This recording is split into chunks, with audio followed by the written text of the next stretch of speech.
اطلاعات کے مطابق کل رات پنڈی سے امرتسر جانے والی ٹرین کو گجرانوالہ کے مقام پر آگ لگا دی گئی۔ مسافروں میں سے کسی کے زندہ بچنے کی اطلاعات نہیں ہیں۔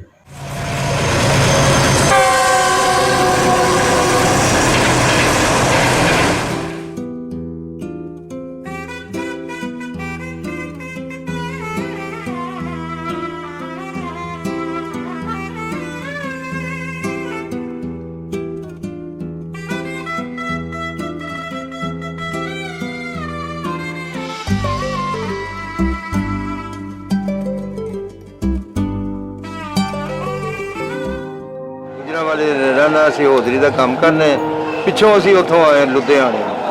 ਮੇਰੇ ਮਾਂ-ਬਾਪ ਜਿਹੜੇ ਨੇ ਲੁਧਿਆਣੇ ਆਏ ਨੇ ਤੇ ਬੜੀਆਂ ਮੁਸੀਬਤਾਂ ਪਰੇਸ਼ਾਨੀਆਂ ਟੈਨਸ਼ਨਾਂ ਦੇ ਨਾਲ ਆਏ ਨੇ। ਆਪਣਾ ਸਭ ਕੁਝ ਉੱਥੇ ਛੱਡ ਕੇ ਆਪਣੇ ਮਕਾਨ ਆਪਣੇ ਕਾਰੋਬਾਰ ਆਪਣੇ ਬਾਲ ਬੱਚਾ ਜੋ ਹੈ ਨਾ ਬੜੀ ਮੁਸ਼ਕਲ ਨਾਲ ਲੈ ਕੇ ਆਏ ਨੇ ਉਹਨਾਂ ਨੂੰ ਤੇ ਇੱਥੇ ਆ ਕੇ ਬੜੀਆਂ ਪਰੇਸ਼ਾਨੀਆਂ ਰਹੀਆਂ। ਲੋਕ ਕੋਈ ਕੰਮ ਸ਼ਮ ਕੋਈ ਨਹੀਂ ਸੀ ਹੈ ਉਹ ਜਿਹੜਾ ਪਰਦੇਸੀ ਹੈਗੇ ਸੀ ਇੱਥੇ ਕੋਈ ਕੰਮ ਨਹੀਂ ਸੀ ਮਿਲਦਾ। ਫਿਰ ਜਿਹੜਾ ਬਾਪ ਸਾਡਾ ਇੱਥੇ ਮੁਲਾਜ਼ਮਤ ਉਹਨਾਂ ਦੀ ਮਿਲੀ। ਉਸ ਤੋਂ ਬਾਅਦ ਜਿਹੜਾ ਹੈਗਾ ਇੱਥੇ ਗੁਜਰਾਂ ਵਾਲੇ 'ਚ ਸਾਨੂੰ ਕਾਰੋਬਾਰ ਸ਼ੁਰੂ ਕੀਤਾ ਥੋੜ੍ਹਾ ਬਹੁਤਾ। ਫਿਰ ਅਸੀਂ ਪੁਰਾਣਾ ਹੀ ਆਪਣਾ ਕੰਮ ਹੌਜ਼ਰੀ ਦਾ ਜਿਹੜਾ ਉੱਥੇ ਅਸੀਂ ਕਰਦੇ ਹਾਂ। ਫਿਰ ਅਸੀਂ ਗੁਜਰਾਂ ਵਾਲੇ ਆ ਕੇ ਸ਼ੁਰੂ ਕੀਤਾ। ਗੁਜਰਾਂ ਵਾਲੇ ਆ ਕੇ ਜਿਹੜਾ ਨਾ ਆਹਿਸਤਾ ਇੱਕ ਮਸ਼ੀਨ ਲਾਈ 2 ਲਾਈਆਂ 3 ਲਾਈਆਂ। ਫਿਰ ਆਹਿਸਤਾ ਜਿਹੜਾ ਅੱਲਾ ਨੇ ਬਰਕਤ ਪਾਈ। ਅੱਲਾ ਨੇ ਸਾਨੂੰ ਹਿੰਮਤ ਦਿੱਤੀ।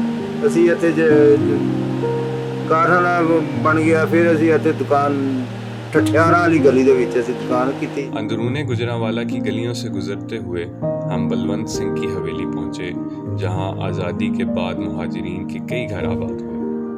انہی میں ایک خاندان آفتاب الحق کا تھا جو یہاں سے واپس جانے کی امید میں آیا اور یہیں کا ہو کر رہے۔ میرے بزرگ جو تھے نا 1947 میں پاکستان میں آئے تو اس وقت ہمارے جو نا یہ ارادے تھے کہ ہم نے واپس چلے جانا ہے۔ تو یہ حویلی تھی اس وقت پرانے زمانے کی۔ تو اس میں 1-2 کمرے لے کر میرے ساتھ ہمارے اور بھی عزیز و اقارب تھے۔ وہ سب نے کسی نے 1 کمرہ کسی نے 2 کمرہ یہاں پر لے کر تو رہائش اختیار کر لی۔ تو اس کے بعد وہ پاکستان سے تو واپس جانا ہمیں نصیب نہیں ہوا۔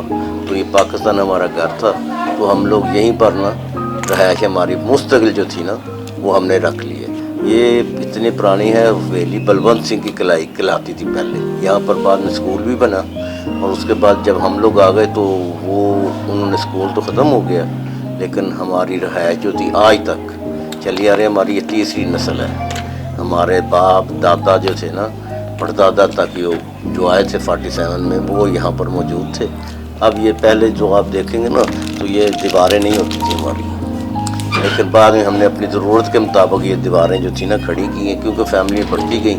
ہم نے پردے کے لیے یہ دیواریں بنا لی۔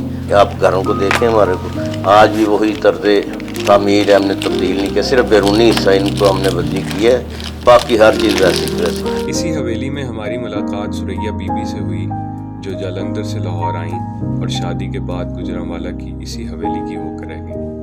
ਅਸੀਂ ਛੋਟੇ ਸੀ ਜਿਸ ਤਰ੍ਹਾਂ ਬੱਚੀਆਂ ਤੋਂ ਉਧਰ ਕੋ ਵੱਡੀਆਂ ਸੀਗੀਆਂ ਤੇ ਉਦੋਂ ਲਾਹੌਰ ਆਏ। ਲਾਹੌਰੋਂ ਫਿਰ ਅਸੀਂ ਪਿੰਡੀ ਗਏ। ਪਿੰਡੀ ਰਹਿ ਕੇ ਫਿਰ ਉੱਥੇ ਜਵਾਨ ਹੋਏ ਸਾਰਾ ਕੁਝ ਹੋਇਆ।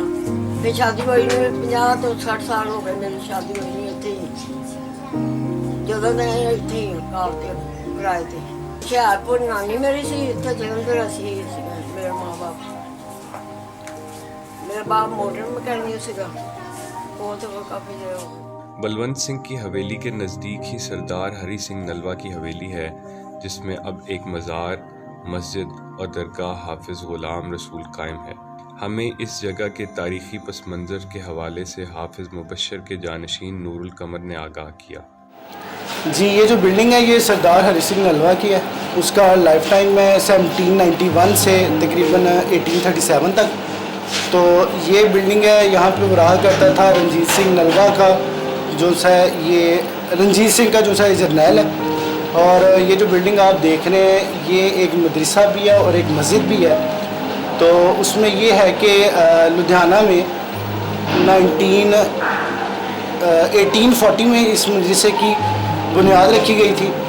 حضرت حافظ غلام رسول صاحب رحمۃ اللہ علیہ انہوں نے اس کی بنیاد لدھیانہ میں رکھی تھی اور اس مدرسے کا ایم یہ تھا کہ جو نابینا بچے ہیں ہم نے ان کو قرآن پاک حفظ کروانا۔ تو اس کے بعد جب 1947 میں انڈیپینڈنس ہوئی